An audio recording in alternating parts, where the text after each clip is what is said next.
itu hujan? Hujan adalah sebuah fenomena alam yang Allah Subhanahu wa Ta'ala ciptakan untuk memberikan sumber kehidupan bagi makhluk yang hidup di daratan. Meskipun hujan dapat turun di daerah lautan, sebagian besar hujan terjadi pada daerah di daratan yang dengan adanya fenomena ini, daratan akan tersuplai air tawar di mana air tersebut akan memberikan sumber kehidupan untuk semua makhluk. Makhluk seperti halnya tumbuhan, binatang, bahkan manusia. Tahukah kamu jika hujan bukanlah fenomena gaib yang dimana air turun begitu saja dari langit, namun hujan terjadi disebabkan adanya sebuah proses alamiah yang mengakibatkan air tersebut dapat turun dari langit.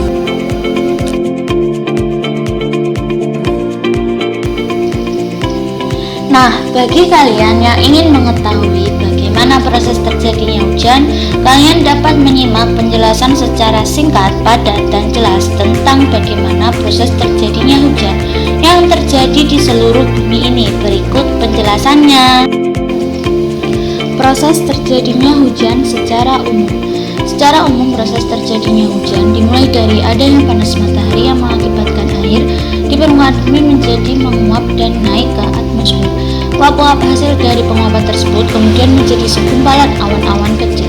Selanjutnya, sekumpulan awan yang terbentuk dibawa oleh angin yang mengakibatkan awan-awan terkumpul dan menjadi besar.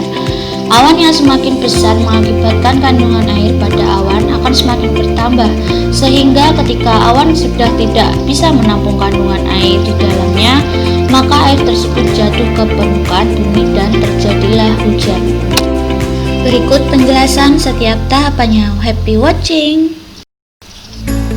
Nah, tahap yang pertama yaitu evaporasi. Evaporasi yaitu penguapan air oleh panas matahari. Matahari merupakan sumber panas yang senantiasa menyinari permukaan yang ada di bumi ini. Karena panas yang diakibatkan oleh pancaran cahaya sinar matahari ini, air yang ada di permukaan bumi akan terjadi proses penguapan yang disebut dengan evaporasi.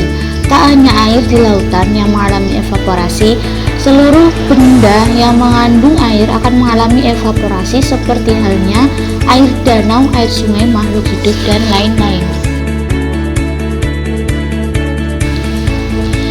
Dan tahap yang kedua yaitu uap air menjadi padat dan terbentuklah awan. Evaporasi akan menghasilkan uap air di mana uap air tersebut akan terangkat ke atmosfer. Di atmosfer, uap air akan menjadi kondensasi atau pemadatan dikarenakan suhu udara yang semakin ke atas semakin dingin, sehingga uap air akan mengalami pengembunan.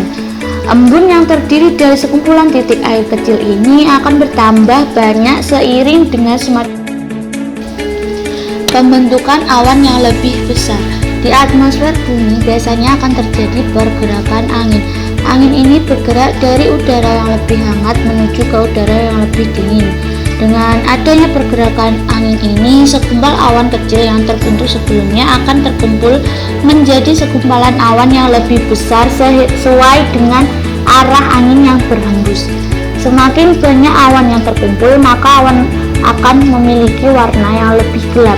Hal itu mengapa ketika akan terjadi hujan hampir selalu diiringi dengan datangnya awan yang lebih gelap. Tahap selanjutnya, terbentuklah hujan. Ketika awan yang terbentuk semakin besar dan semakin kelabu, akan mengakibatkan kandungan air pada awan akan semakin berat. Ketika kandungan air tersebut tidak terbendung lagi, maka air tersebut akan jatuh ke permukaan bumi dan terjadilah hujan.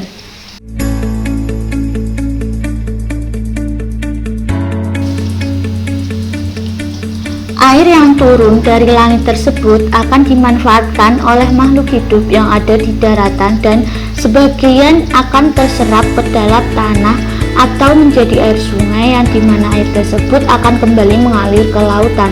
Hal itulah mengapa air di laut tidak habis-habis meski sering terjadi hujan di permukaan bumi.